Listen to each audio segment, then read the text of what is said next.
नमस्कार मित्रों, संस्कृत ऋषिकुलम में आपका हार्दिक स्वागत है। आज हम आप लोगों के लिए एक विगत वर्ष का नया प्रश्न पत्र लेकर के आए हैं जो जुलाई 2024 में हुआ था और जिसकी परीक्षा तिथि थी 7 जुलाई 2024।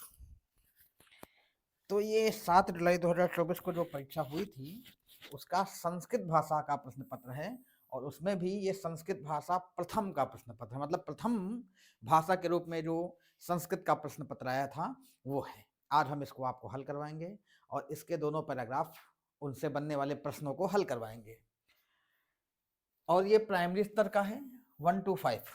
चलते हैं आगे, फिर समय का अत्यधिक विलंब ना करते हुए हम सीधे इसके प्रश्नों पर ही चर्चा करना आरंभ करते हैं। लिखा हुआ है, निम्नलिखित गद्यांशम पठित्वा नव प्रश्नानाम, नव प्रश्नानाम मतलब 91 से 99 तक उत्तराणि यथोचितम विकल्पम चित्वा देयानि। चित्वा शब्द लिखा हुआ है, अब देखिए यहीं से हम शुरू कर देते हैं पढ़ाना, यहीं से अध्ययन आरंभ होता है। चित्वा शब्द में देखो पीछे त्वा लगा हुआ है और जिन शब्दों के पीछे त्वा लगा होता है उसमें कौन सा प्रत्यय होता है कमेंट करके आप लोग बताएंगे। तो यथोचित विकल्पम चित्वा देयानि मतलब उचित विकल्प चुन करके आप देंगे, ठीक है। अब प्रश्न कहाँ से शुरू होते हैं, पहले पैराग्राफ इसका आएगा, दो पैराग्राफ आते हैं, एक गद्य और एक पद्य का। कभी कभी दोनों पद्य और दोनों गद्य हो जाते हैं, इसका हमने उदाहरण भी आपको दे दिया है। आज इसमें पहला जो पैराग्राफ है वो गद्य का है, उसको शुरू करते हैं। लिखा हुआ है, संस्कृत भाषा भारतवर्षस्य संस्कार भाषा भारते संस्कृत भाषायाः प्रतिदिनं विविध संस्कार कार्येषु प्रयोगः भवति। संस्कार भाषा के अंत में यहाँ पर पूर्णविराम होना चाहिए। तो वही लिखा हुआ है कि संस्कृत भाषा भारतवर्षस्य संस्कार भाषा, अर्थात जो संस्कृत भाषा है ये भारतवर्ष की संस्कार भाषा मतलब संस्कार युक्त भाषा है, या कह सकते हैं संस्कार वाली भाषा है। संस्कृत शब्द का अर्थ ही होता है जिसको संस्कारित किया गया हो, और ये जो संस्कार शब्द है, जो संस्कृति शब्द है, ये सब इसी संस्कृत से बना है, क्योंकि संस्कृत, संस्कृति, संस्कार ये जितने भी शब्द होते हैं क्रि धातु में सब उपसर्ग लगने के बाद ही बने हुए हैं और क्ता प्रत्यय लगने से। तो इस प्रकार से इन सब का कोई ना कोई आपसी संबंध है, इसीलिए लिखा है संस्कृत भाषा भारतवर्ष से संस्कार भाषा। जो संस्कृत भाषा है वो भारतवर्ष की संस्कारित भाषा है। और फिर लिखा, भारतीय संस्कृत भाषायाः प्रतिदिनम विविध संस्कार कार्येषु प्रयोगः भवति। भारते मतलब भारत में, अब देखिए भारते में एक ही मात्रा लगी हुई है और जिन शब्दों के अंत में एक ही मात्रा लगी होती है वो सप्तमी विभक्ति के एक वचन का पद होता है, और यहाँ पर इसका हिंदी अर्थ होता है में और या फिर पर। तो लिखा भारतीय मतलब भारत में संस्कृत भाषाया अर्थात संस्कृत भाषा का प्रतिदिन विविध संस्कार कार्य से प्रयोग, बहुत विविध प्रकार के संस्कार कार्यों में प्रयोग होता है, विविध प्रकार के कार्यों में प्रयोग करते हैं। विविध संस्कार कार्यों में हम कह सकते हैं जैसे कोई घर में शुभ संस्कार होता है तो वहां भी इसका प्रयोग किया जाता है, संस्कृत का ही प्रयोग, कथा होती है उसमें भी संस्कृत का प्रयोग होता है, कोई भी पूजा पाठ होता है उसमें भी संस्कृत का प्रयोग होता है, यहाँ तक कि कोई शुभ कार्य सामान्य रूप से होता है तो वहां आशीर्वाद देने के अर्थ में भी संस्कृत भाषा का प्रयोग करते हैं। तो इसलिए कहा गया है कि भारत में संस्कृत भाषा प्रतिदिन विविध संस्कार कार्यों में प्रयोग होती है। एतस्याः अनेकासु विशेषतासु इयम् अन्यतमा विशेषता यत् अस्याः वाङ्मये विद्यमानाः सूक्तयः अभ्युदयाय प्रेरयन्ति। ध्यान से देखना, यहीं से प्रश्न बनेंगे, हो सकता है पहली लाइन से बन जाए, दूसरी से बन जाए, तीसरी से बन जाए, तो इसको ध्यान से देखेंगे तो प्रश्नों के उत्तर आप सटीक दे सकते हैं। एतस्याः मतलब इसका, किसका, संस्कृत भाषा का, अनेकासु विशेषतासु अनेकों विशेषताओं में, अब देखो यहाँ सु लगा हुआ है, सु लगा है, अब सु का अर्थ भी में या पर ही होता है, बस ए लगने पर वो एक वचन का अर्थ देगा, सु लगने पर बहुवचन का अर्थ देगा, और सु दो ही तरह से सु लगा मिलेगा, या तो दंतीय सु होगा और या मूर्धन्य सु होगा, बस। इसके अलावा तालब्बी सु है तो ये अर्थ नहीं देगा, फिर तो वहां पर सप्तमी विभक्ति वाला अर्थ नहीं लिया जाएगा। तो लिखा हुआ है अनेकास, ऐसा मतलब इसका, इस भाषा का अनेकास विशेषता, अनेकों विशेषताओं में, सु लग गया तो में हो जाएगा। इयम मतलब यह है कि यह भाषा अन्यतमा विशेषता, यत मतलब इसके अनेकों विशेषताओं में यह अन्यतमा विशेषता मतलब अद्वितीय विशेषता है। क्या अद्वितीय विशेषता है? कि यत शब्द का अर्थ होता है कि, जहां पर यत लगा होगा उसका हिंदी अर्थ होगा कि अस्याह वाङ्मये, इसके वाङ्मय में। अब वाङ्मय माने क्या होता है, देखो वाङ्मय शब्द का अर्थ होता है साहित्य। तो अस्याह वाङ्मये मतलब इसके साहित्य में विद्यमानाः सूक्तयः, विद्यमान सूक्तियां अभ्युदयाय प्रेरयन्ति, अभ्युदय के लिए प्रेरित करती हैं। अभ्युदय शब्द का अर्थ होता है उन्नति, उन्नति के लिए प्रेरित करती है, मतलब इसकी अनेकों विशेषताओं में यह एक अद्वितीय विशेषता। अन्यतमा शब्द का अर्थ होता है अद्वितीय, या हम इसको सर्वोत्तम भी कह सकते हैं। यह सर्वोत्तम विशेषता है या अद्वितीय विशेषता है कि इसका वाङ्मय अर्थात इसके वाङ्मय में अर्थात इसके साहित्य में, संस्कृत के साहित्य में विद्यमान सूक्तियां अभ्युदयाय प्रेरयन्ति, उन्नति की ओर प्रेरित करती हैं। अतएव, अतएव का मतलब होता है इसलिए, इसलिए वयम भारत प्रशासनस्य विभिन्नेषु विभागेषु ध्येय वाक्य रूपेण एतेषां प्रयोगम पश्यामः। अतएव इसलिए, वयम माने होता हम सब। अब वयम शब्द लिखा हुआ है, वयम शब्द का अर्थ क्या होगा, हम सब। इसलिए हम सब भारत प्रशासन से, भारत सरकार के या भारत के प्रशासन के विभिन्न विभागेषु, विभिन्न विभागों में। अब देखो यहाँ शु लगा हुआ है, इसका अर्थ भी हो जाएगा में। विभिन्न विभागेषु माने विभिन्न विभागों में, ध्येय वाक्य रूपेण, ध्येय वाक्य के रूप में, एतेषां प्रयोगः पश्यामः, इसका प्रयोग देखते हैं। भारत प्रशासन के विभिन्न विभागों में ध्येय वाक्य के रूप में इनका प्रयोग देखते हैं। किसका प्रयोग देखते हैं, संस्कृत की सूक्तयः, सूक्तियों का प्रयोग देखते हैं। आप कोई भी कार्यालय देखिए, उसका कोई भी चिन्ह होगा, उसके नीचे संस्कृत की सूक्ति होगी। चाहे जितना बड़ा इंग्लिश मीडियम स्कूल हो, कॉन्वेंट स्कूल हो, लेकिन उसके नीचे लोगो जरूर होगा, और लोगों के नीचे संस्कृत में ही सूक्तियां होंगी। ठीक है, हो सकता तक तो कुछ जगह ना हो, लेकिन अधिकांश यही होता है। फिर लिखा एतत् चित्रम पश्यते, इस चित्र को देखो। अच्छा, ये जो वाक्य लिखा हुआ है, फिर आगे लिखा एतत् भारत शासनस्य राजचिह्नम् अस्ति, यह भारत शासन का राजचिन्ह है। अच्छा, यहाँ लिखा है एतत् चित्रम पश्यति, तत् भारत शासनस्य राजचिह्नम् अस्ति, ये भारत का राजचिन्ह है, इस चित्र को देखो। ये हो सकता है जिस किताब से लिया गया हो पैराग्राफ, ये चूंकि पेपर का है अंग, तो जहां से पैराग्राफ लिया गया होगा, गद्यांश लिया गया होगा, वहां एक चित्र बना रहा होगा। तो उन्होंने चित्र नहीं बनाया और इसको लिख दिया, तो इसलिए यहाँ ये लिखा है कि इस चित्र को देखो, ये भारत शासन का चिन्ह है, लेकिन चिन्ह तो दिख नहीं रहा कहीं, कौन सा चिन्ह है, तो वहां चिन्ह रहा होगा, इन्होंने वहां से पैराग्राफ उतारा होगा पेपर बनाते समय, लेकिन वहां चिन्ह नहीं उतारा, तो यही ये लिखा हुआ है। तो भारत का, वैसे समझ लीजिए भारत का जो राज चिन्ह होता है, उसी राज चिन्ह की बात हो रही है। भारत का राज चिन्ह क्या है, आप लोग हमको कमेंट करके बताएंगे। अधः सत्यमेव जयते इत्येषः संस्कृत पद्यांशः लिखितः अस्ति। और जो भारत का राज चिन्ह है, अब देखो ये सारा भी मिल गया, जो भारत का राज चिन्ह है उसके अधा, अधा शब्द का अर्थ होता है नीचे, इसीलिए देखो लिखा जाता है अधोलिखित, मतलब नीचे लिखा हुआ। ठीक है, नीचे सत्यमेव जयते इत्येषः संस्कृत पद्यांशः लिखितः अस्ति। सत्यमेव जयते इत्येषः मतलब यह संस्कृत का पद्यांश लिखितः अस्ति माने लिखा हुआ है, यह संस्कृत का पद्यांश लिखा हुआ है। अर्थात ये जो चिन्ह की बात कर रहे हैं वो चिन्ह है, और कहते हैं उसके अधा मतलब उसके नीचे सत्यमेव जयते इत्येषः, सत्यमेव जयते यह संस्कृत का पद्यांश लिखा हुआ है। सत्यमेव जैसे एक पद्यांश यहाँ लिखे हैं, लेकिन पद्यांश नहीं है, ये एक वेद का मंत्र है। पूरी लाइन इसकी होती है सत्यमेव जयते नानृताम, जिसका अर्थ होता है सत्य की ही विजय होती है, अन्यताम ना, अन्यताम माने होता है झूठ, झूठ की नहीं होती है। ठीक है, और फिर भारत शासनस्य मुद्रायाम अंकिताम इदम संस्कृतस्य महत्वम उद्भवति, और भारत शासन की मुद्रा, मुद्रा मतलब चिन्ह में अंकित इदम संस्कृतस्य महत्वम, यह संस्कृत के महत्व को उद्भावित माने उत्पन्न करता है। ठीक है, तो भारत शासन के, अब एक चीज और आपको बताते हैं, स्या।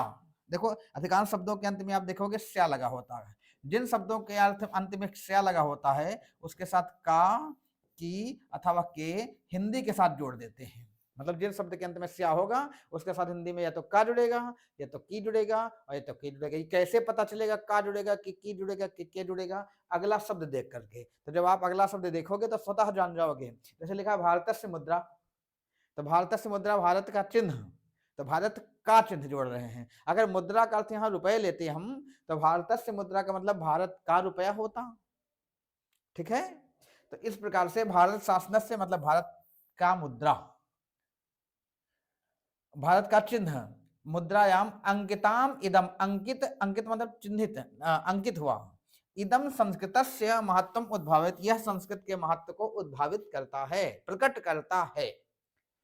जीवन बीमा निगमस्य, अब देखो जीवन बीमा निगम का आप चिन्ह देखते हो, लोगो जो बना हुआ था उनका, दो हाथ ऐसे होते हैं और नीचे कुछ लिखा होता है, योग क्षेमम वहाम्यहम अनन्यांतो माम ये जनाः पर्युपासते तेषां नित्याभियुक्तानां योगक्षेमं वहाम्यहम। ये भगवत श्रीमद् भगवत गीता का एक श्लोक है। भगवान श्री कृष्ण कहते हैं जो मेरी शरण में आता है, अनन्य भाव से जुड़ जाता है, मैं उसके सुख दुख में हमेशा साथी बन जाता हूँ। मतलब उसके सुख दुख में ध्यान देता हूँ, उसका सुख दुख अपने ऊपर ले लेता हूँ, ऐसा कहते हैं। तो योग क्षेम, योग मतलब जो प्राप्त हो चुका है योग, और क्षेम मतलब जो अभी प्राप्त नहीं हुआ है, नहीं सॉरी, योग मतलब जो प्राप्त होने वाला है, और क्षेम का मतलब होता है जो प्राप्त हो चुका है। इन दोनों का वहामि अहम, इन दोनों को मैं वहन करूंगा, अर्थात इसके सुख दुख को मैं अपने ऊपर ले लूंगा। और यही देखो जीवन बीमा निगम के दो हाथ से बने होते हैं, उसके नीचे सूक्ति लिखी होती है, योग क्षेमम वहाम्य हम, योग और क्षेम दोनों को मैं वहन करूंगा। जैसा सुख दुख जो नहीं प्राप्त हुआ है वह हो, और जो प्राप्त हो गया है उसकी रक्षा करूंगा, जो नहीं प्राप्त हुआ है उसको मैं प्राप्त करवाऊंगा, और जो प्राप्त हो गया उसकी मैं रक्षा कराऊंगा, ये अर्थ इसका होता है। ठीक है। तो जीवन बीमा निगम से मतलब जीवन बीमा निगम के, अब देखो चिन्ह निगम से चिन्ह, निगम के चित्रे माने चित्र पर, तो जीवन बीमा निगम के चित्र पर द्वयोः हस्तयोः, दोनों हाथों के मध्य एक दीपः अस्ति, मध्य में एक दीपक है। अब देखना जीवन बीमा निगम का जो चिन्ह हो उसको देखना, ऐसे दो हाथ होंगे, इसके बीच में एक चिन्ह होगा, दीप होगा। अधः चा, और चा माने होता और, अधः माने नीचे, और अथाह चा और नीचे, योग क्षेमम वहाम्यहम इति लिखितम, योग क्षेमम वहाम्यहम ये लिखा गया है। योग मतलब जो नहीं प्राप्त हुआ है, क्षेमम मतलब जो प्राप्त हो गया है, मतलब जो अभी नहीं प्राप्त हुआ है उसको प्राप्त कराऊंगा, जो प्राप्त हो गया है उसकी रक्षा करूंगा। यह बात जो है जीवन बीमा निगम के नीचे लिखी हुई योग क्षेमम वहाम्यहम का अर्थ होता है। और ये है कहां से, तो लिखा श्रीमद् भगवत गीताया, श्रीमद् भगवत गीता का अयम पद्यांश, मतलब यह पद्यांश अस्य शोभाम द्विगुणयति, इसकी शोभा को द्विगुणयति मतलब दुगुना कर दे रहा है। एक तो श्रीमद् भगवत गीता का पद्यांश है और इनकी लोगों में लगा हुआ है, इसलिए इसकी शोभा को द्विगुणित कर दे रहा है। फिर और अब ये दिखा रहे हैं कि संस्कृत का महत्व इस पैराग्राफ में बताया गया है, और संस्कृत के महत्व में सबसे ज्यादा महत्व उसकी सूक्तियां हैं, और सूक्तियां जो है वो कहां कहां लिखी हैं ध्येय वाक्य के रूप में, वह इस पैराग्राफ में बताया जा रहा है। फिर आगे लिखा है कि भारतीय वायुसेनाया चिन्हे विमानम वर्तते, भारतीय वायुसेना आप जान रहे होंगे उसका जो राज्य चिन्ह है वो विमानम वर्तते, विमान है। और तत्र लिखितम वायुसेनाया ध्येय वाक्यम, तत्र तत्र माने होता है वहां, और वहां लिखितम माने है लिखा हुआ है। क्या लिखा हुआ है, वायुसेनाया ध्येय वाक्यम, वायुसेना का ध्येय वाक्य क्या है, ध्येय वाक्य नभः स्पृशम दीप्तम, नभः स्पृशम आसमान को छू लो, और दीप्तम, दीप्तम मतलब गौरव के साथ है। अब देखो चूंकि वो वायु, अब देखो जहां की जो सूक्तियां हैं वो ऐसी सूक्तियां बिल्कुल बनाई गई हैं, मतलब वही बनाई क्या गई हैं सॉरी, उसको उसी तरह चुन करके लगाया गया है, जैसी जो सूक्ति जहां की हैं वही चुन के लगाया गया है जो जहां सूट करती है। अब देखो जीवन बीमा क्या काम होता है, पैसा देना, सुख देना, अब उन्होंने वैसा लगाया। और वायुसेना, वायुसेना मतलब वायु में मार्ग से चलती है, वहां आसमान की बात कर रही है। तो वही लिखा हुआ है कि नभा स्पृशम दीप्तम, नभा माने आसमान को, स्पृशम माने छू लो, दीप्तम गौरव के साथ छू लो। संस्कृत भाषाया गौरव गाथा प्रकटयति, ये संस्कृत भाषा के गौरव गाथा को प्रकट करती है। क्या प्रकट करती है, यही नभा स्पृशम दीप्तम, ये जो ध्येय वाक्य है वायुसेना में, ये संस्कृत भाषा के गौरव गाथा को प्रकट करता है। मतलब जहां जहां ये सूक्तियां लगाई गई हैं वहां समझ लो संस्कृत भाषा के गौरव को ही प्रकट किया जा रहा है। ठीक है, आगे चलते हैं। अब ये देखो पैराग्राफ को हमने दो भागों में रखा है, इसलिए कि आधा इसमें आया था, आधा अगले में आया था, एक स्लाइड में नहीं आ रहा था इसलिए। आगे फिर हरियाणा शासनस्य राज्य चिन्हस्य चित्रे अपि श्रीमद्भगवद्गीतायाः योगः कर्मसु कौशलम इत्ययं श्लोकांशः जनान् प्रेरयति। कहते हरियाणा शासनस्य, अब हरियाणा शासन की बात हो रही है, हरियाणा शासन के क्या लग गया है, काकी के में से जो उचित हो जोड़ लेना। हरियाणा शासन के राज चिन्ह से, अब बताओ क्या जुड़ेगा, तो के, हरियाणा शासन के राज चिन्ह का, राज चिन्ह के, चित्र माने होता है चित्र में, अब एक की मात्रा लगी है तो इसके साथ में जुड़ जाएगा, चित्र में। तो हरियाणा शासन के राज्य चिन्ह में, राज्य चिन्ह के चित्र में, और अपी शब्द का अर्थ होता भी, अर्थात हरियाणा शासन के राज्य चिन्ह के चित्र में भी श्रीमद् भगवत गीताया, श्रीमद् भगवत गीता का योगः कर्मसु कौशलम, ये सूक्ति है। इत्ययम श्लोकांशः जनान प्रेरित, इत्ययम माने यह, श्लोकांशः माने श्लोक का एक अंश, श्लोकांश मतलब श्लोक का एक अंश, एक भाग, जनान प्रेरित माने लोगों को प्रेरित करता है। हरियाणा शासन के राज्य चिन्ह के चित्र में भी एक गीता का श्लोक है, श्लोक नहीं, श्लोक का अंश है, पूरा श्लोक नहीं है, श्लोक में तो 8 चौक 32 अक्षर होते हैं, इसमें एक छोटा सा चरण दे देते, एक चरण दे दिया मान लो। और क्या है श्रीमद् भगवत गीता का, योगा कर्मसु कौशलम, यह श्लोकांश लोगों को प्रेरित करता है। इसका मतलब क्या है, योगा कर्मसु कौशलम, कर्मस माने होता है कर्म में, और कौशलम माने होता है कुशलता।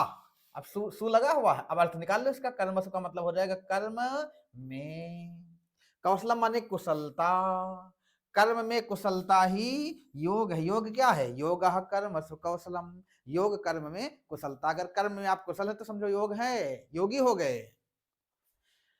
लोकसभा अध्यक्ष, अब क्या लगा हुआ है, काकी के जोड़ लो इसके साथ में, लोकसभा, यही आपका सहायता है पैराग्राफ करने। अब आप सोचो कि हमको कोई अर्थ निकालना सिखा दे और समय भी ना ले, तो ये संभव नहीं है, समय देना पड़ेगा। सुभाष चंद्र बोस ने कहा था, तुम मुझे खून दो मैं तुम्हें आजादी दूंगा, तुम मुझे समय दो मैं अर्थ निकालना सिखाऊंगा। तो ये अर्थ निकालने के लिए कुछ छोटे छोटे तरीके हम बता रहे हैं, ट्रिक्स बता रहे हैं, उनसे आप निकाल पाओगे। अब ये सब आप करेंगे तो अर्थ निकाल ले जाएंगे। जैसे लिखा लोकसभा अध्यक्ष, लोकसभा अध्यक्ष के आसन से ऊपर, आसन से ऊपर, आसन से लगा, श्या मतलब काकी के, आसन से ऊपर, ऊपर माने ऊपर, आसन के ऊपर, आप इस शब्द का अर्थ क्या है, भी, तो लोकसभा अध्यक्ष के आसन के ऊपर भी सर्वोच्च स्थाने, सर्वोच्च स्थान पर, एक ही मात्रा लगी है, मैं पर जोड़ो जो उचित हो, यहाँ पर बन रहा है, सर्वोच्च स्थान पर उल्लिखितम अस्ति, लिखा हुआ है, अर्थात लोकसभा अध्यक्ष के आसन के ऊपर भी सर्वोच्च स्थान पर लिखा हुआ है, क्या लिखा हुआ है, अस्ति माने होता है कि धर्म चक्र प्रवर्तनाय, धर्म चक्र प्रवर्तनाय का मतलब धर्म चक्र के प्रवर्तन के लिए, ये ध्येय वाक्य लिखा हुआ है। इत संस्कृत वाक्यम, यह संस्कृत वाक्य लिखा, मतलब यही नहीं, लोकसभा अध्यक्ष के आसन के ऊपर भी सर्वोच्च स्थान पर लिखा है कि धर्म चक्र प्रवर्तना, ये भी संस्कृत की सूक्तियां हैं। इसमें संस्कृत की सूक्तियों का और संस्कृत का महत्व बताया गया है कि हर जगह संस्कृत की सूक्तियां आपको देखने मिलेंगी, क्योंकि संस्कृत की सूक्तियों में जो आनंद है, आनंद का मतलब जो ज्ञान की बात बताई गई है वो कहीं अलग नहीं बताई गई है।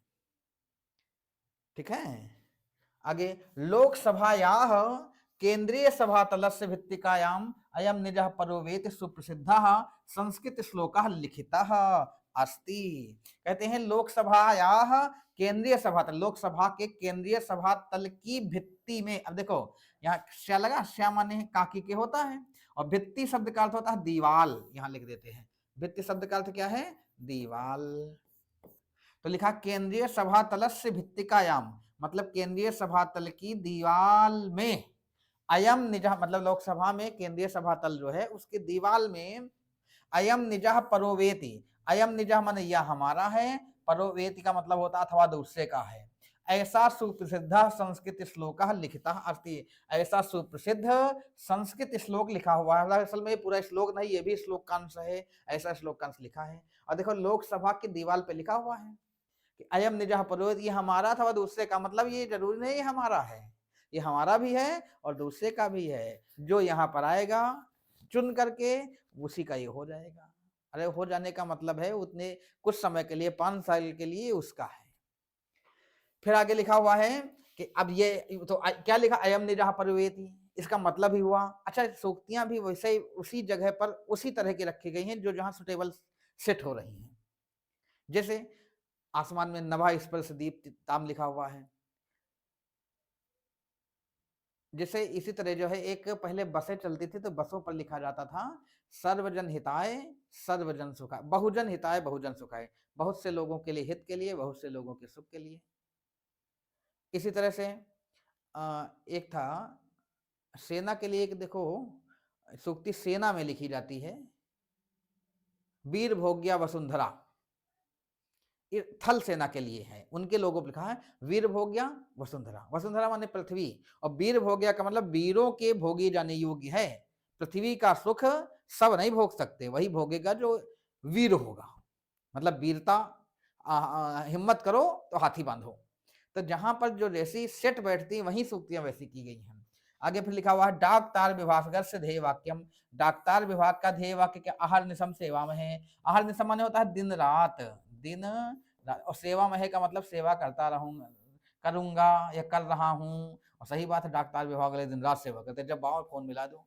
अतीव उपयुक्तम, बहुत ही ज्यादा उपयुक्त है। यतः अस्य विभागस्य कार्यम दिने रात्रौ च निरंतरम चलति। इस विभाग का कार्य, देखो क्या लगा है का, इस विभाग का कार्य दिन में और रात लगातार चल रहा है। पश्चात, पश्चात माने होता देखो, इदम राष्ट्रीय शैक्षिक अनुसंधान प्रशिक्षण परिषद।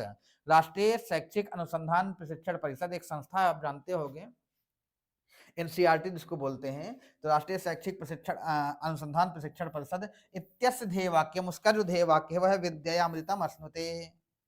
क्या वाक्य है उसका? विद्यामृतम अश्नुते, विद्या से अमरता प्राप्त होती है। संस्कृत भाषायाम एवं अस्ति, संस्कृत भाषा में ही लिखा गया है। राष्ट्र जो एनसीईआरटी है, जिसको राज्य शैक्षिक अनुसंधान प्रशिक्षण परिषद कहते हैं, उसका आगे विद्या, क्योंकि ज्ञान का है, ये शिक्षा के लिए है, तो शिक्षक बात कही गई। विद्या के लिए तो विद्या की बात कही, विद्यामृतम अश्नुते, विद्या अमृत अमृता प्रदान करती है।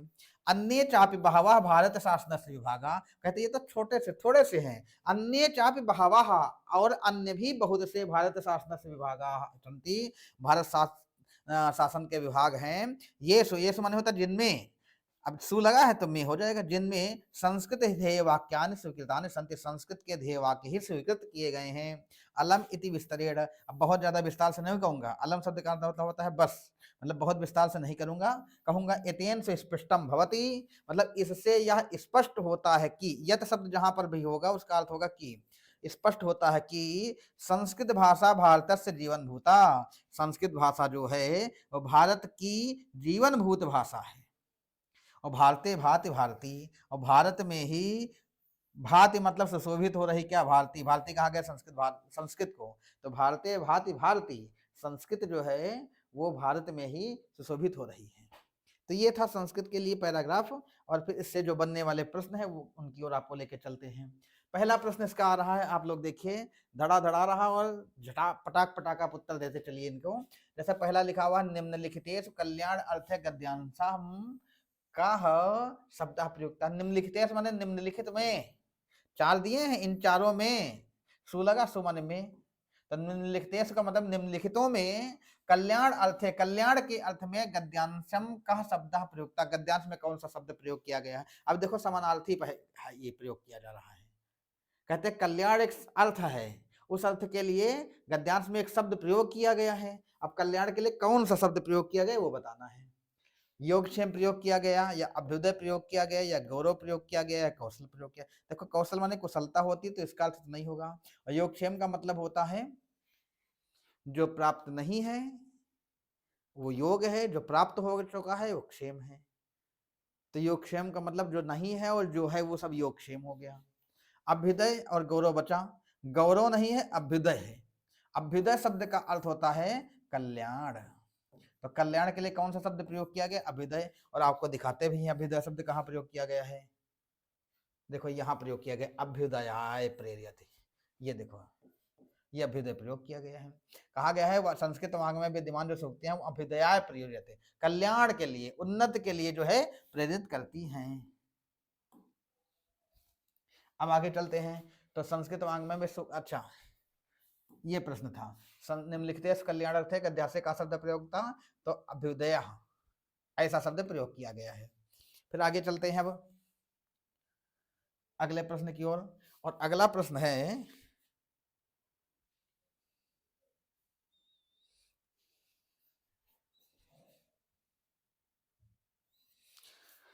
अगला प्रश्न है इसका, कि संस्कृत वाङ्मयस्य सूक्तः कस्मै प्रेरयन्ति। संस्कृत वाङ्मय की सूक्तियां किसको प्रेरित करती हैं? देखो एक ही वाक्य से 2 क्वेश्चन बन गया। अभी तक कहा गया था अभ्युदयाय कल्याण के अर्थ में कौन सा शब्द प्रयोग किया गया, तो अभ्युदय प्रयोग किया गया है। हम पढ़ा चुके हैं, दिखा चुके थे आपको, अभ्युदय प्रेरयन्ति। और यहाँ कहा संस्कृत वाङ्मय की जो सूक्तियां हैं, अब संस्कृत वाङ्मय से लिखा स्या माने होता है का की के। अब यहाँ क्या जोड़ोगे बताओ, का या की के जोड़ के बता देना, कमेंट करके बताना। कस्मै प्रेरयन्ति किसके लिए प्रेरित करती हैं, तो अभ्युदय के लिए, मानव ज्ञान के लिए, नियमानुपालन के लिए या अनुशासन के लिए। अब इसको देख के बताते हैं, चलो देखते हैं इसको किसको प्रेरित करते हैं। तो देखो ये है लिखा हुआ है, अस्याह वाङ्मय विद्यमाना सूक्तया अभ्युदयाय प्रेरयन्ति। कस्मै प्रेरयन्ति, तो अभ्युदयाय प्रेरयन्ति, अभ्युदय के लिए प्रेरित करती हैं। अगर आपने ध्यान से पैराग्राफ पढ़ा है तो अर्थ बहुत आसानी से हो जाएगा, कोई समस्या इसमें नहीं आएगी। अगले प्रश्न की ओर चलते हैं। अब अगला प्रश्न, मुद्रायाम इत्यस्मिन् प्रयोगे का विभक्ति किम च वचनम अस्ति। मुद्रायाम, इसमें कौन सी विभक्ति प्रयोग की गई है। अब इसके लिए देखो ये शब्द रूप है और इसके बारे में एक वीडियो में आपको बता चुके हैं। देखो ये है मुद्रा, मेन मुख्य जो मूल शब्द है वो है मुद्रा। और मुद्रा शब्द कैसा है, तो लिखा आकारांत, इसके बारे में हम बता चुके आपको, आकारांत। अब आपने पिछला वीडियो देखा होगा तो जैसे हम समझा रहे हैं तुरंत समझ जाओगे कि हाँ समझाया था सब। आकारांत शब्द, आकारांत माने होता क्या है, जिन शब्दों के अंत में बड़े आ की मात्रा हो उनको आकारांत कहते हैं। जैसे मुद्रा में बड़े आ की मात्रा है तो आकारांत। ऐसे ही रमा, रमा कैसा हो गया, बड़े आ की मात्रा आकारांत। ऐसे ही लता, लता कैसा हो गया आकारांत। और स्त्रीलिंग होते हैं, ये शब्द स्त्रीलिंग भी हैं। जिनके अंत में छोटी आ की मात्रा हो, जैसे राम, ये आकारांत हैं।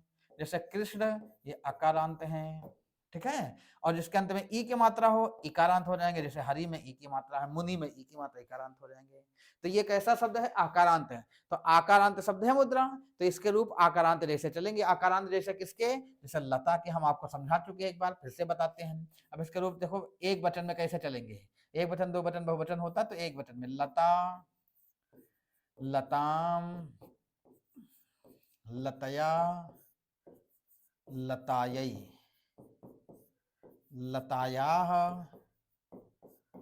लतायाः, लतायाम, हेलते। अब इससे मैच कर लो ये किस में जा रहा है, अगर ये प्रथमम जा रहा, कि द्वितीयम जा रहा, कि तृतीयम जा रहा, चतुर्थीम जा रहा, पंचमीम जा रहा, कि षष्ठीम जा रहा, कि संबोधन में जा रहा है, जिसमें जा रहा वही सही होगा। तो देखो मुद्रायाम है तो यहाँ बन रहा क्या, लतायाम। कहाँ का रूप है, ये षष्ठी ये है, ये सप्तमी का रूप हो जाएगा, ये सप्तमी। तो कहाँ का रूप है, सप्तमी का रूप है। और एक वचन है, एक वचन का रूप है लता, लता। इसको ऐसे याद कर लो, लता, लताम, लतया, लतायै, लतायाः, लतायाः, लतायाम, हेलते। तो सप्तमी का रूप है ये, तो सप्तमी एक वचन सही हो जाएगा, ठीक है। तो शब्द रूप भी आते हैं। अब देखो आकारांत का है, आकार, और इसी के पहले आकारांत ही आया था, एक बार करुड़या शब्द आया था, और करुड़ा शब्द से बना है। करुड़ा शब्द भी आकारांत स्त्रीलिंग है। अगले प्रश्न की ओर चलते हैं। अगला प्रश्न है, वहां में हम इत्यस्मिन पदे कह संधि। वहां में हम शब्द में कौन सी संधि है, तो देखिए वहां में हम शब्द में अब सीधे पहले हम बता देते यड़ संधि है, ठीक। अब इसकी पहचान कैसे करेंगे वहां में हम को, देखो अगर अब हम 3-4 के बारे में बताते हैं। अगर किसी शब्द के ऊपर एक मात्रा लगी हो, एक ही हो, और या फिर ओ की मात्रा लगी हो, मतलब एक मात्रा हो, तो वह कौन सी संधि कहलाती है, तो वह गुण संधि कहलाती है। कौन संधि कहलाएगी, गुण संधि। अगर उस पर दो, ये पहली बात हो गई। दूसरी बात सुनो, अगर ऊपर डबल मात्राएं हो, डबल मात्राएं किसकी होती हैं, या तो अ की होती हैं और या फिर औ की होती हैं। अगर दो मात्राएं होती हों, दो, कितनी मात्राएं, दो मात्रा हो, तो वहां कौन संधि होती है, तो उसको वृद्धि संधि कहते हैं। कौन सी संधि कहते हैं, वृद्धि संधि। अब तीसरी बात सुनो, यड़ संधि के बारे में बताते हैं। अगर किसी शब्द के बीच में या हो, अब इसको ध्यान से देखना, किसी शब्द के मध्य में या हो और या से पहले आधा वर्ण हो, आधा वर्ण, वर्ण मतलब अक्षर, मतलब या से पहले आधा अक्षर हो, तो फिर वहां पर यड़ संधि होती है, यड़ संधि होती है। बस या से पहले आधा वर्ण हो। कैसे, जैसे देखो लिखा हुआ है इत्यादि। अब इत्यादि में देखो या है, या के पहले आधा ता आ गया है, इत्यादि हो गया। इसी तरह से जैसे स्वागत लिखा हुआ है, स्वागत है। अब स्वागत में देखो वा से पहले आधा सा आ गया है। ऐसे जैसे लिख दिया हम मध्वरी, मध्वरी में देखो, हाँ यहाँ एक ही बात बताई, या तो या से पहले हो और या फिर वा से पहले हो। वा से पहले अगर आधा वर्ण होता है तब भी यड़ संधि होगी, या और वा दोनों से पहले। जैसे मध्वर में देखो वा से पहले आधा स्वर आ गया, आधा वर्ण आ गया, अक्षर। इसी तरह से जैसे मान लो लिखा हुआ है प्रत्येक, प्रत्येक में भी देखो या से पहले आधा वर्ण है। अगर या से अथवा वा से पहले आधा वर्ण होगा तो वहां यड़ संधि होगी, और यही देखो यहाँ भी है, या से पहले देखो आधा वर्ण है, आधा अक्षर आया है, तो कौन सी संधि हो जाएगी? यड़ संधि। और इसका विच्छेद क्या बनेगा? विच्छेद बनेगा वहामी अहम। अब यहाँ देखो, और हिंदी वैसे ये हमने शब्द करने, शब्द जहां तैयार हो गया होगा उसकी पहचान बताई है। अगर विच्छेद है तो पहले वाले शब्द के अंत में ई उ री ली होगा, बाद के आरंभ में कोई भी स्वर होगा। जैसे देखो यहाँ ई है, यहाँ इससे भिन्न स्वर है, यड़ संधि बन जाएगी। अगले प्रश्न की ओर चलते हैं, और अगला प्रश्न है गौरव गाथा इत्यस्मिन् पदे का समासा सविग्रहम नाम दीयताम। सविग्रहम का मतलब होता है विग्रह के साथ, और नाम देयता मतलब नाम दिया गया है, इसको हल करना है। गौरव गाथा में कौन सा समास है? पदे लिखा, पदे मतलब पद में, कौन सा समास है? इत्यस्मिन् माने होता इस पद में कौन सा समास है? पहला गौरव गाथा पंचमी तत्पुरुष, गौरवस्य गाथा षष्ठी तत्पुरुष, गौरवाय गाथा चतुर्थी तत्पुरुष, गौरवम च गाथा च द्वंद्व तत्पुरुष। तो द्वंद्व तत्पुरुष होता नहीं, खाली द्वंद्व समास होता, तत्पुरुष होना नहीं चाहिए था यहाँ, ठीक है, तत्पुरुष। तो अब गौरवात है गौरव, अब गौरवात अगर होगा, पंचमी है तो पंचमी का चिन्ह होता से, तो गौरव से गाथा, गौरव से गाथा नहीं होता है, गौरव से गाथा गौरव की गाथा, और गौरवाय गाथा गौरव के लिए गाथा। तो न गौरव से गाथा होता है और न गौरव के लिए गाथा होता, गौरव की गाथा होती। कहते हैं इनके गौरव की गाथा, इनकी गौरव की गाथा, ये गौरव गाथा है। गौरव गाथा का मतलब गौरव की कहानी, वो गौरव गाथा है। तो यहाँ कौन सा होगा? बी विकल्प सही होगा, बी वाला, ये वाला, गौरव की गाथा अर्थात गौरवस्य गाथा। आगे गद्यांश प्रयुक्त से अन्यतमा इत्यस्य को अर्था। तो गौरव अन्यतमा एक पद दिया था और कहते हैं अन्यतमा का अर्थ क्या होगा। अब ये व्याकरण के हैं, इसमें पैराग्राफ में क्या देख रहा, इसके लिए सर्वमान्या या विशिष्टा या सर्वोत्तमा या अद्वितीय। देखो अगर अन्यतमा को हम यहाँ द्वितीय की जगह अद्वितीय लिखा होता, अद्वितीय, तो यही सही था। अद्वितीय का मतलब होता है जिसके समान कोई ना हो, और अन्यतमा का मतलब भी होता है जिसके समान कोई ना हो, लेकिन यहाँ द्वितीय लिखा है तो ये इसलिए गलत हो जाएगा। अद्वितीय होता तो सही होता, तो इसकी जगह क्या सही होगा? सर्वोत्तमा मतलब सबसे उत्तम है। सर्वमान्य और अति विशिष्टा, विशिष्टा नहीं होगा, सर्वोत्तमा होगा। अन्यतमा शब्द का जो वास्तविक अर्थ है वो होता है अद्वितीय, लेकिन अद्वितीय विकल्प में नहीं दिया है, द्वितीय दिया तो द्वितीय नहीं माना जाएगा, अद्वितीय। अद्वितीय का अर्थ ही है जिसके समान कोई ना हो, और अन्यतमा का मतलब भी यही होता है, तो इसके लिए सर्वोत्तमा का प्रयोग कर लेंगे, सर्वोत्तमा सही होगा। ठीक है, अगले प्रश्न की ओर चलते हैं।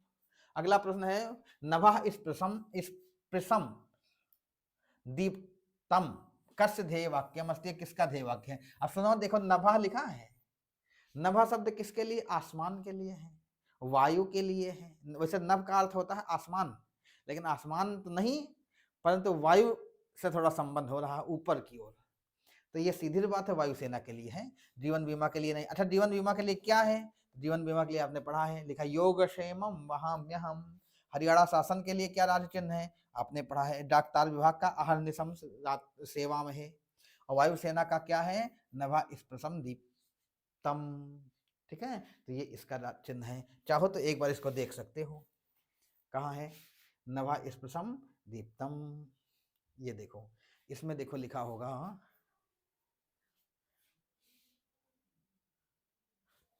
इस पैराग्राफ में नहीं होगा तो इससे पहले वाले पैराग्राफ में होगा ना। ये देखो, वायुसेनायाः चिन्हे तत्र लिखितम वायुसेनायाः ध्येयवाक्यम नभः स्पृशम दीप्तम। ठीक है, तो और हरियाणा शासन वाले में क्या लिखा है? हरियाणा शासन का राज्य में लिखा सिर्फ योगा कर्मश कौशलम, योगा कर्मश कौशलम लिखा हुआ। ठीक है, तो आप आगे चलते हैं। अब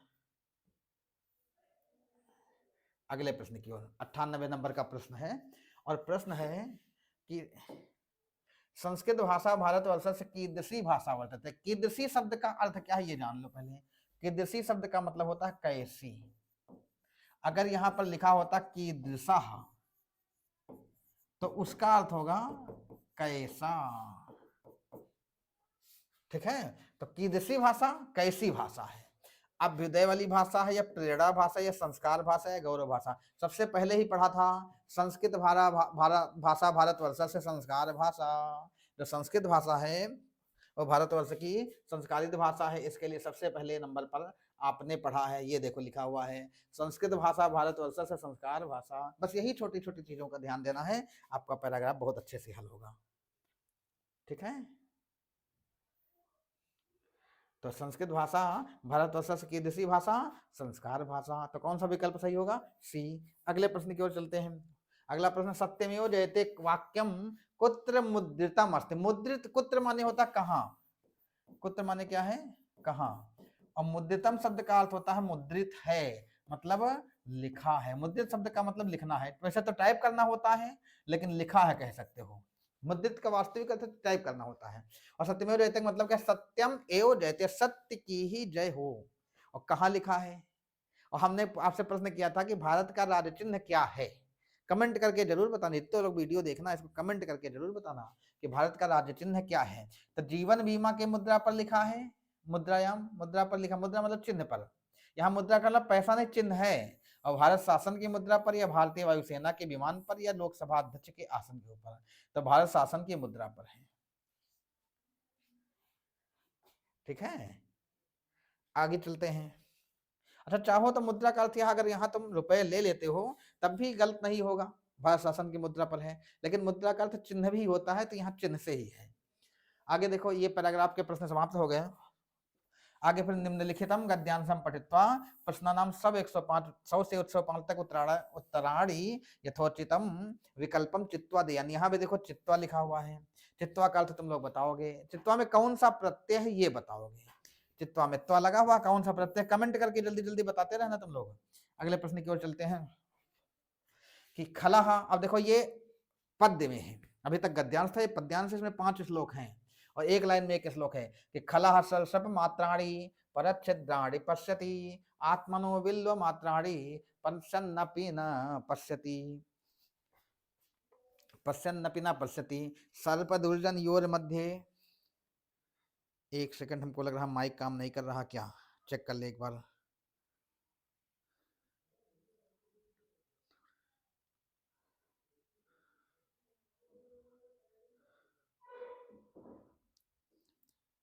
हेलो, काम तो कर रहा लग रहा है।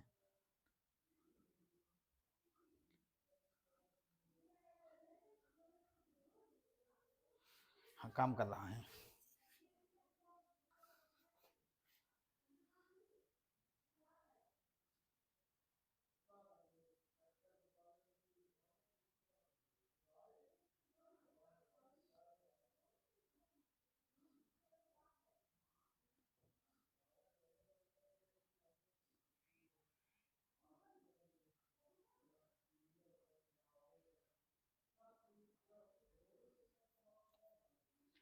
हेलो हेलो,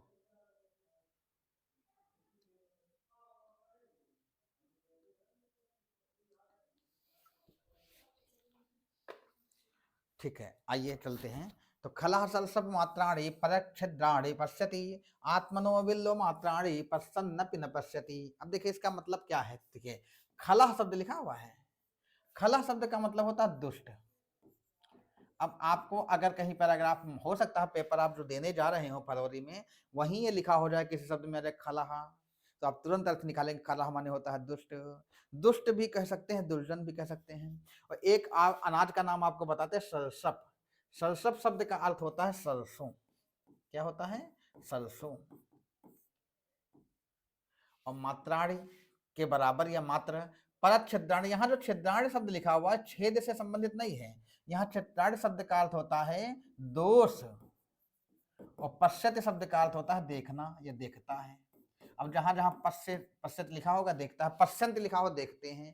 तो लिखा खला सरसप मात्राणी परत छिद्राणी पश्यति आत्मनो बिल्व मात्राणी पश्यन्नपि न पश्यति। और बिल्ल शब्द का लिखा हुआ है, बिल्ल माने क्या होता है? बिल्ल माने होता है बेल। अब इसका मतलब क्या है? इसका मतलब ये हुआ, कहते हैं खला, जो दुष्ट लोग होते हैं वह सब मात्रा सरसों के बराबर भी पर छिद्राणी पश्यति। पर माने दूसरों के, और छिद्र माने दोषों को, पश्यति माने देखता है। मतलब जो दुष्ट व्यक्ति हैं वो दूसरों के दोषों को ही देखते हैं, चाहे दोष सरसों के दाने के बराबर हो, तुरंत ही दोष का निकाल ले हैं।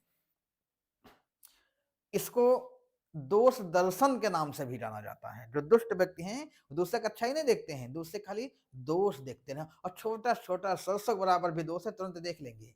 परंतु अगर वही दोष अपने अंदर है और बेल जैसा बड़ा है, तब भी उसको देखते हुए भी नहीं देख पाते। वे लिखा आत्मनो बिल्व मात्रेण, अपना जो है दोष अगर वो बिल मतलब बेल के बराबर भी है तो पश्यन्नपि ना पश्यत, देखते हुए भी नहीं देखते हैं। दूसरे की गलतियों को, सरसक बराबर गलती है तुरंत देख लेंगे, लेकिन अपनी गलती जो बेल के फल के बराबर है उसको देखते हुए भी नहीं देखते। कौन लोग नहीं देखते हैं? दुष्ट लोग नहीं देखते। मान लो कह दिया जाए कि कहा सरसव मात्राणी परच्छिद्राणि पश्यति, कौन सरसों के बराबर दूसरे के छेदों को देख, छिद्र मतलब दोषों को देख लेता, तो तुरंत कहो कि खलाहा। और यह कह दिया जाए कहा आत्मनो बिल्ल मात्राणी छिद्राणि न पश्यति, कौन अपने बेल के बराबर भी दोषों को नहीं देख पाता, तो कौन खला। तो ही कहा गया खला सरसव मात्राणी परच्छिद्राणि पश्यति, जो दुष्ट है वो सरसों के बराबर भी दूसरों के गलतियों को देख लेते हैं, दोषों को देख लेते हैं, लेकिन अपने दोषों को बेल के बराबर होते हुए भी वो नहीं देख पाते हैं। इसलिए कहा गया सर्प दुर्जन योर मध्य। अच्छा, तो ये एक हो गया श्लोक। दूसरा श्लोक, तो सर्प दुर्जन योर मध्य वरम सर्पो न दुर्जन, सर्पो दशति कालेन दुर्जनस्तु पदे पदे। दुर्जन की यहाँ भी व्याख्या की गई, कहते सर्प दुर्जन योह मध्य। सर्प माने सांप, दुर्जन माने दुष्ट पुरुष। तो कहते सर्प दुर्जन, सांप और जो दुष्ट हैं, इन दोनों के मध्य में, इन दोनों की तुलना अगर की जाए तो वरम सर्पो, वर माने होता है श्रेष्ठ, वरम शब्द का अर्थ होता है श्रेष्ठ। तो वरम सर्पो, जो सांप है वो श्रेष्ठ है, ना दुर्जन, लेकिन दुष्ट व्यक्ति श्रेष्ठ श्रेष्ठ नहीं है। अगर सांप और दुर्जन दोनों की तुलना की जाए, सांप और दुष्ट व्यक्ति की तुलना की जाए, तो सांप को श्रेष्ठ मान लो, लेकिन दुर्जन को श्रेष्ठ नहीं मानना है। दुर्जन श्रेष्ठ नहीं होता, सांप फिर श्रेष्ठ है। पूछो क्यों?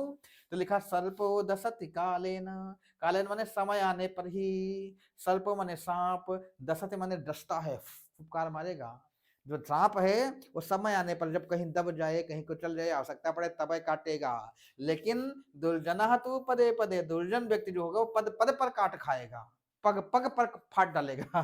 तो सांप जो है खाली आवश्यकता पड़ने पर, समय आने पर ही काटता है, लेकिन दुर्जन व्यक्ति कहीं भी काट सकता है। इसलिए सांप श्रेष्ठ है, दुर्जन नहीं है।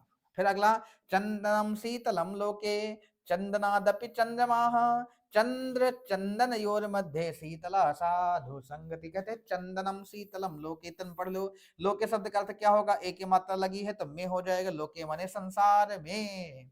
चंदनम शीतलम, चंदन शीतल होता है, संसार में चंदन शीतल है, इसलिए लोग माथे पर लगाते ताकि मस्तिष्क जो है शीतल रहे। और चंदनादपि चंद्रमा, और चंदनात अपि चंद्रमा, विच्छेद करोगे तो बनेगा चंदनात अपि चंद्रमा। चंदनात में चंदन से, अपि माने भी, चंदन से भी शीतल है चंद्रमा। चंदन तो संसार में शीतल है, और चंदन से शीतल है चंद्रमा। फिर कहते हैं चंद्र चंदन योर मध्य, कहते चंद्रमा और चंदन दोनों के बीच में भी शीतल कौन है? साधु संगति। साधु माने होता है सज्जनों की, संगति माने होता है साथ, समागम। तो सज्जनों की जो संगति है वह चंदन और चंद्रमा इनहुल ज्यादा शीतल होता है। कहते इन दोनों के मध्य में भी, मतलब इनकी भी तुलना अगर कर दी जाए तो शीतला कौन है? साधु संगति, उनसे ज्यादा भी शीतल है, मतलब आनंददायक है। चंद्रमा चंदन में शीतलता है, ठीक है, लेकिन चंद्रमा में चंदन से ज्यादा शीतलता है, लेकिन इन दोनों को पकड़ लियो तो उससे ज्यादा शीतलता होती है साधु संगति। इसलिए कहा गया है, तुलसीदास ने भी रामचरितमानस में लिखा है कि साधु की संगति करना ही उचित है, इसलिए साधु संगति और शीतल है। अगला है वृथा वृष्टि समुद्रेशु वृथा तृप्तस्य भोजनम वृथा दानम समर्थस्य वृथा दीपो दिवापि च। कहते वृथा माने बेकार है, क्या होता है, बेकार है। और वृष्टि काल से तो तुम लोग जान रहे होगे, वर्षा। तो बेकार है वर्षा, कहाँ बेकार है, ये ना समझ लेना इतने पढ़ के वर्षा बेकार नहीं। कहाँ, समुद्र। अब समुद्र से लिखा है तो समुद्र में सु है, सु का अर्थ हिंदी में क्या हो जाएगा, में, वो भी बहुवचन में। तो समुद्रेश माने समुद्रों में, समुद्रों में वर्षा होना बेकार है। क्यों, क्योंकि समुद्र वर्षा किस लिए होता है, जल के लिए, समुद्र में वैसे जल है। और वृथा तृप्त से भोजन, तृप्त से माने अघाए हुए को, खाए हुए को भोजन देना भी वृथा, बेकार है। समुद्रों में वर्षा होना बेकार है, खाए हुए को भोजन देना भी बेकार, क्योंकि खाया है, भोजन देहो फेंक देगा। और वृथा दानम समर्थ, समर्थ का मतलब अमीर, जो धनवान है, संपन्न है, उसको दान देना बेकार, दान दो तो गरीबों को दो। और वृथा दीपो दिवाप, दिवाप शब्द का मतलब दिन में भी, और दीपो माने दीप जलाना बेकार। दिन में अगर तुम दिया लेके जलाओ तो उस दीपक का क्या मतलब है, दीपक जलाना है तो रात में जलाओ। ठीक है, तो वही कहा गया है कि समुद्र में वर्षा होना बेकार है, खाए हुए या अघाए हुए को भोजन देना बेकार है, समर्थ मतलब धनवान को दान देना बेकार है, और दीपक दिन में जलाना बेकार है। अंत में कहते हैं शरद न वर्षति गर्जति, शरद ऋतु में बादल जो है न वर्षति, बरसते नहीं है, केवल गर्जति। अच्छा पहले पढ़ लो, शरद न वर्षति गर्जति वर्षति वर्षासु निस्वनो मेघः, और नीचो वदति न कुरुते न वदति सुजनः करोति एव। तो वही यहाँ कहा गया है कि शरद न वर्षति, शरद ऋतु में बरसात नहीं होती है, जो बादल बरसते नहीं है, गरजत केवल गरजते हैं। और वर्षति वर्षासु निस्वनो मेघा, और जो मेघ हैं ये वर्षति माने बरसते हैं, कब, वर्षासु, वर्षा ऋतु में बरसते हैं। जो मेघ हैं वो शरद ऋतु में नहीं बरसते हैं, बल्कि वर्षा ऋतु में बरसते हैं। तो शरद ऋतु में क्या करते, केवल गरजते रहते हैं। इसी तरह से नीचो वदति ना कुरुते, जो नीच व्यक्ति होता है वो केवल बोलता रहता है, ना कुरुते, और करता नहीं है। जो नीच व्यक्ति है वो करता कुछ नहीं, केवल बोलता रहेगा। और ना वदति सुजना, और सुजन मतलब जो सज्जन लोग होते हैं, कुलीन लोग हैं, वो ना वदति वो बोलते नहीं हैं, करोति ये वो केवल करते रहते हैं। मतलब इसका ये हुआ कि जैसे शरद ऋतु में मेघ केवल बोलते हैं, गरजते हैं, बरसते नहीं हैं, और वर्षा ऋतु में बरसते हैं, गरजते नहीं है, कम गरजते हैं लेकिन बरसते ज्यादा हैं। उसी तरह से जो दुर्जन व्यक्ति होता है, जो नीच व्यक्ति होता है, वो केवल बोलता है बस, बल्कि वो कुरुते ना, कुछ करता वर्ता नहीं है। लेकिन जो सज्जन लोग होते हैं, सज्जन का मतलब यहाँ कार्य कर्मठ लोग भी कह सकते हो, जो सुजन लोग हैं वो बोलते नहीं है, केवल करते ही करते हो हैं। समझ पाए, तो केवल वो लोग करते हैं, इसलिए काम करने को महत्व देना है, केवल बोलने को नहीं, बोलना कम करना ज्यादा।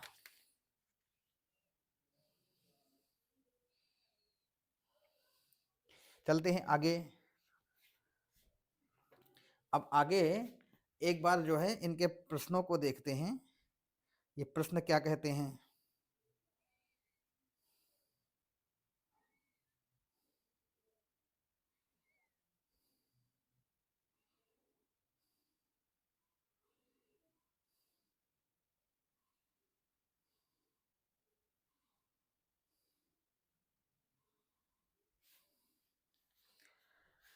तो चलते हैं इसके प्रश्न देखते हैं, इसका प्रश्न क्या कहता है। इसका पहला प्रश्न, निस्वनो मेघा अत्र निस्वनो पदम किम। निस्वनो मेघा जो लिखा हुआ है, इसमें निस्वनो का पद कैसा है, क्रिया विशेषण है कि संज्ञा है, या विशेषण है क्रिया है। देखो ये मेघा का विशेषण है, मेघ माने बादल होता है, बादल का विशेषण है, इसलिए इसको विशेषण कहेंगे, संज्ञा नहीं। संज्ञा इसमें जो है वो मेघा है, और क्रिया विशेषण अव्यय होते, अव्यय नहीं है और न ही क्रिया है ये। तो क्रिया भी और विशेषण है ही नहीं, क्रिया और क्रिया विशेषण नहीं है, संज्ञा है ही नहीं, केवल विशेषण है। अगले पद प्रश्न की ओर चलते हैं, वो कहते हैं सर्प दुर्जन योर मध्य किम वरम। सांप और दुर्जन के बीच में क्या श्रेष्ठ है, सांप और दुर्जन की तुलना की जाए तो किसको श्रेष्ठ मानेंगे, ये आपको बता चुके हैं। सर्प दुर्जन योर मध्य वरम सर्पो न दुर्जनः, सर्पो दशति कालेन दुर्जनस्तु पदे पदे। सांप जो है समय आने पर डसेगा, लेकिन दुर्जन पग पग पर, इसलिए सांप श्रेष्ठ होता है, दुर्जन श्रेष्ठ नहीं होता है। अगले पद की ओर चलते, चंद चंदन योर चंद्र चंदनयो इत्यस्मिन पदे का समास है। देखो समास फिर एक बार पूछा, इस पद में कौन सा समास है? चंद्र और चंद्रमा। आपको बता दें चंद्र चंद्रमा दोनों संज्ञा है ना, दोनों संज्ञा शब्द हैं। चंद्र भी संज्ञा है और चंद्रमा भी संज्ञा है।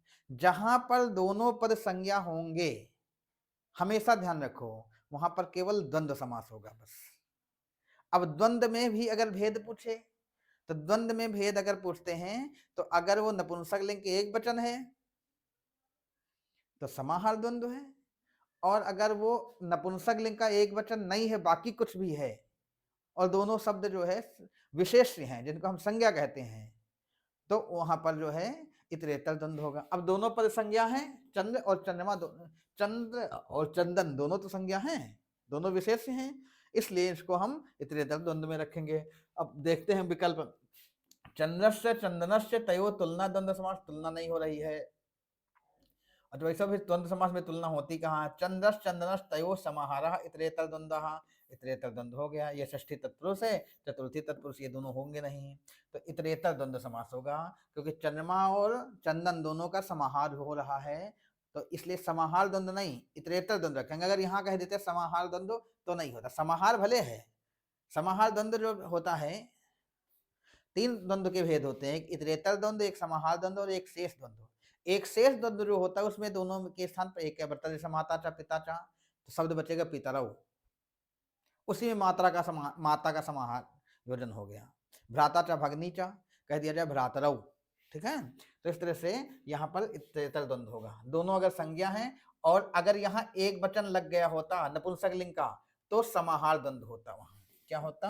समाहार द्वंद्व।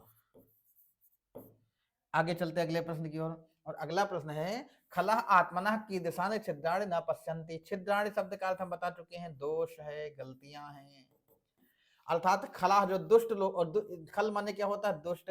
जो दुष्ट व्यक्ति होता है वो आत्मनः माने अपने की दिशा ने छिद्राणि न पश्यति, किस प्रकार के दोषों को नहीं देखता है? अपृष्टानि दोषाणि सरसप मात्राणि बिल्व मात्राणि नारकेल मात्राणि।